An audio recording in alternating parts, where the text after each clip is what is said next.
In this video, we're going to talk about percent composition, which is target 6.6. So let's start with a non-chemistry example because percent composition is pretty easy. You already know how to find a percentage. Like if you had your test score and you got a 25 out of 48, you would divide 25 by 48 and then multiply by 100 because percents are out of 100 and you would know the grade you got on your test. So percent composition is just that simple. There's nothing really hard to it, but we'll start with a really easy non-chemistry example first. So it says in 1962, a US penny weighed 3.11 grams. It was made of copper and zinc. If the mass of copper used to make a penny was 2.95 grams, what is the percent composition of copper in the 1962 penny? So what we would think of is they're saying what's the percent of copper? And copper is part of the penny. So we need the mass of the copper divided by the mass of the penny. Because the penny is composed of, it says it's made up of copper and zinc. So this would be copper and zinc mixed together. Total, they make the penny. And we want a percent, so we multiply by 100. And this would give us the percent of copper in the penny. So let's see if we can plug these numbers in. They give us the whole pennies. The entire penny weighs 3.11 grams. So that would be the mass on the denominator or in the bottom, 3.11 grams divided by just the copper inside the penny. So it says the copper in the penny is 2.95 grams.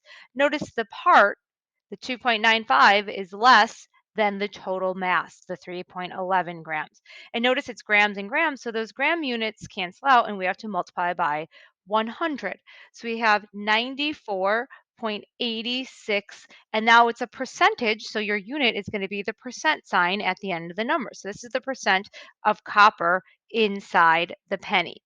Notice again, we have grams over grams, the same units. It's the mass of the part divided by the mass of the whole. And then these grams cancel out and it gives us a percentage at the end. For percent composition, or anytime we're calculating a percent, we'll just round this to 2 decimal spots. You don't have to worry about significant figures. So what we can conclude here, the formula for percent composition is the mass of the part divided by the total mass, or the mass total, times 100 because all percents are based out of 100. Notice again here, key words, mass and mass. So we don't use anything like moles because moles are not a unit of mass. So we want grams or molar mass, maybe grams per mole, but it has to be a unit of mass. So this mass piece here, really, really important, and that they're the same units. Okay, so let's now apply this to chemistry. So there's a law called the law of definite proportions, and it says a chemical compound always contains the same ratio of elements by mass. So what does that mean? Here's what you can think of this as saying, i.e., the formula or the subscripts inside of a formula of a compound do not change because the composition, or sorry, because compounds are pure substances. So no matter how much you have, how many grams or how big your sample is of a substance, the formula stays the same. Like water is always H2O, always two hydrogens to every oxygen, no matter if you have 1 gram of water or 1,000 grams of water. And that allows us to use percent composition. So that's what the law of definite proportion says. The subscripts or the formula of a compound doesn't ever change based on the amount. Other things that we need to know is percent composition is constant. Again, it never changes because the formula never changes. And then last, the percent composition is the percentage by, again, the key thing here is mass of each element in a compound. So make sure you only put masses in that formula of the part divided by the whole. So it's always the mass of the part divided by the mass of the whole. So these could be things like grams, or it could be grams per mole if we're talking about molar mass. So how do you do these problems? They're actually pretty easy. What we're going to end up doing a lot is we're going to calculate the percent composition of an element inside the whole compound. So for instance, water is made up of hydrogen and oxygen. So we could say what percent of water is hydrogen or what percent of water is oxygen. So to do these calculations, there's a few steps. First step is you want to calculate the mass of each element. Maybe there's 2 elements in the compound, maybe there's 5, but you'll calculate the mass of each individual element.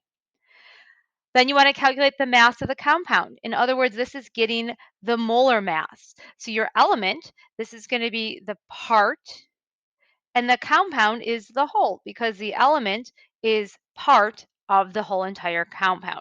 And again, when you get these masses, a lot of times you can use molar mass. So you won't always use just grams, you might use molar mass, which would be grams per mole.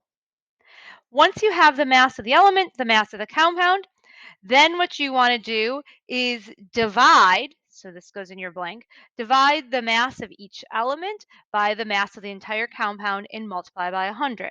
And as I mentioned earlier, we're going to always round our answers to 2 decimal spots whenever we do percent composition. Okay, so let's look at some different examples. So we'll do one together and then I'm going to give you an opportunity to maybe do a few on your own. So it says calculate the percent composition of each element in water. When you're doing these problems, you're going to want to have out a periodic table and of course your calculator. So instead of me putting a whole periodic table up here, I've just clipped off hydrogen and oxygen because those are the 2 elements that are in water. So it says calculate the percent composition of each element. So we look at H2O. Well, what are the 2 elements? We have hydrogen and we have oxygen. So we're going to have 2 answers here. We want the percent of each. And remember, the formula for percent composition is the mass of the part divided by the mass of the whole. So we'll have, for one of our formulas, it will be the mass of hydrogen divided by the mass of H2O times 100. And then we're going to do it again, and we'll do the mass of oxygen. Just the numerator is going to change. The total is still going to be the mass of H2O times 100. Okay, so let's do this. H2O, there are 2 hydrogens. So the mass of hydrogen, there are 2 of them. We look at the periodic table. Here is the mass, and you'll have your periodic table out. So we have 2 of those because the subscript of 2 times 1.01 gives us 2.02 grams per mole of hydrogen. Oxygen, our formula, it's only 1 oxygen. We know there's no subscript, but we understand that as a 1 times the mass. We're going to round 15.994 to 16.00, and we get 16.00 grams per mole is the mole of the oxygen. We add these 2 numbers together, and we end up with 18.02 grams per mole, and this is the mass of H2O, the 2 hydrogens and the oxygen. So when we do the formula, mass of the hydrogen, 2.02, divided by the mass of the water, 18.02, times 100. We get our answer. I plug that in. Remember, we're going to round that to 2 decimal spots, and I'll just write the answer right here. That gives me 11.21, and don't forget a unit, percent. So it's 11.21%. And then for the oxygen, well, the mass of the oxygen was 16, so we'd have 16.00. Still, the mass of water is 18.02 times 100. And that then gives us 88.79, and again, put a percent. Now, if you've done this correctly, when you add up all the different elements, so if I add up these 2 numbers, if I add this together, this gives me 100%, which it should because the 2 parts of the compound are hydrogen and oxygen. And if I add up all the parts, they should equal 100%, the maximum amount possible. So that's how this works. So again, you'll want your periodic table out when you're doing this, and you're going to want your calculator. So you can check your work, make sure it adds up to 100%. I would encourage you to try the next 2 examples on your own. So maybe you pause the video and you come back and check in to see if you've got the correct answer. So this next one says calculate the percent composition for each element in the compound calcium sulfate, CaSO4. So notice you have 3 elements now, calcium, sulfur, and oxygen, split this polyatomic ion up into its individual elements. So again, I would encourage you to pause it and then you can check back, play when you're ready to check your answer. So here's the answer that I ended up with: 29.44%, 23.55%, and 47.01% for calcium, sulfur, and oxygen. You can see all my work. I got a total mass for the calcium sulfate is 136.14 grams per mole. And of course, all of these up here would be grams per mole as well, because I'm looking at the periodic table. So I got all these masses off the periodic table. And there's one calcium, one sulfur, 4 oxygen, so I had to multiply that by 16. And you can add all of these numbers up and they should come up to very, very close to 100%. You might be a little bit off once in a while because of rounding. You might get like 99.98%. Well, that's really close to 100. So you should be very, very close to 100% when you add them all up. All right, there's one more example that you can try on your own. This one is C6H12O6, which some of you might recognize as glucose. So maybe pause, try it, and then check back to see if you got the percentages correct. Here's all of my work. You can see that I got a total mass for the C6H12O6 is 180.18 grams per mole. And then you can see my work for the carbon, hydrogen, oxygen. Here are my final percentages. If you didn't get those, check the work and make sure that you didn't maybe make a wrong molar mass. And if your work looks the same, then double check that you put everything in the calculator correctly, because that sometimes is a mistake. You just type something in wrong. So just double check that you entered everything correct. Okay, there is one more thing that you can do with percent composition. You can use molar mass data to calculate the mass of each element in a sample. And instead of like, you're going to use the molar mass to get just grams in a big sample, and that's target 6.7. So let's look at an example so I can explain what I'm talking about. It says calculate the mass of carbon in a 100-gram sample of C6H12O6. So this is the whole thing right here. You have 10 grams of this. Out of that 10 grams, they want to know how many of those 10 grams are grams of just carbon. Okay, so we can't just pull out, if I gave you C6H12O6 glucose and I said, here you go, pull out all the carbons and weigh them on the balance, you wouldn't be able to do that because the carbon is chemically bonded to the hydrogen and the oxygen. So we can't just physically pull it out. It's not a mixture, it's an actual chemical bond. So we have to figure out a way just to get the grams of carbon. It's actually pretty easy. So notice this C6H12O6 is the last example we did. So same formula. And so the percent, no matter how many grams of C6H12O6 I have, whether it's 10 or 1,000 or 50, the percentages always stay the same. And we're specifically asked about carbon, so I'm going to look at this 39.99%. I know from my previous calculation that 39.99% of all glucose is made up of carbon. So what you can do then is take the percent of carbon. So we're going to do the percent of carbon, but we want it as a decimal. And then we're going to multiply it by the total grams of the compound,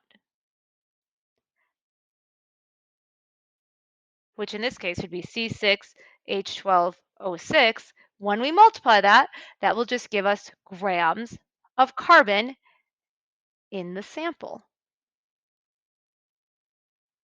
So this is the total grams of the compound, specifically for the sample. So total grams in the sample, you might want to say up here. Okay, so to get percent as a decimal, well, we know that all percentages are multiplied by 100, so we just divide this by 100. So in other words here, we're dividing the percent by 100, or moving the decimal 2 times to the left. So if I divide 39.99 divided by 100, so if I divide that by 100, this gives me 0.3999. So I'm going to put that in here. 0.3999 times the sample size was 10 grams. Now I multiply those two numbers together and I end up with 3.999 grams of carbon. And that's my answer. Notice the grams of the specific element of carbon better be smaller than the total grams because carbon is just a piece or a part of this whole compound. So you should always get a smaller number for your final answer if you're looking for grams of an element. So you're just using a percentage here. That's all you're doing. So it's just like basic algebra with percentages. So I would encourage you to try this last example, example 5. So it says write the formula for aluminum oxide. It's really important that you write formulas correctly because if you don't write the formula correctly, then you can't get anything else right in the problem. So you got to make sure you write the correct subscripts. Then it says calculate their molar mass for the aluminum oxide, then calculate the mass of aluminum in the 3.62 gram sample of pure aluminum oxide. So it's kind of making you put all the pieces of this together. So you maybe want to pause, try it on your own. Otherwise, we can look at the answer together. And if you're trying it on your own, once you're ready, check back in, push play, and you can see if you got it right. So the first thing I did was I wrote the formula for aluminum oxide. So aluminum is aluminum plus 3 charge, oxide is minus 2, so we have Al2O3, so there's my correct formula. Then it says calculate the molar mass of aluminum oxide. So I did that right here. 2 aluminum, so 2 times 26.98 gives me the mass of the aluminum in the or in the compound. And then the oxygen, there's 3 oxygens, so 3 times 16. Here is my total molar mass. So it says calculate the mass or the molar mass of aluminum oxide. This would be the molar mass of Al2O3. Then notice it says calculate the or the mass of just aluminum. So I didn't really care about the oxygen percentage. I just focused on the aluminum because they're not asking me to calculate anything with oxygen. I do need to find the total molar mass, so that's why I did this step here, but I don't need the percentage of oxygen in the compound. So I took the mass of the aluminum, the 53.96, divided by the mass of the aluminum oxide, multiplied by 100, so I get 52.92%. Remember, I'm going to then turn that into a decimal. So I divide by 100, or maybe you just skip the step of multiplying by 100 because you didn't really they didn't ask you for the actual percent of aluminum. So I turned it back into 0.5292 right there. And then here's my formula, the mass of aluminum oxide sample times the percent of aluminum as a decimal, that gives me grams of aluminum. My sample mass, it told me was 3.62 grams, so I stuck that there. Here's my percentage of aluminum as a decimal. I multiplied together and I have 1.92 grams. Notice I'm basing my significant figures on these on the sample size, how many significant figures are in the whole sample. So from here, you'll see to practice. It's pretty basic. Remember, though, always in percent composition, it's percent by mass. Never put in moles or volume units. So it's got to always be grams, grams per mole. You could even use milligrams, but it has to use a unit of mass. Like pounds would be a unit of mass. That would be okay.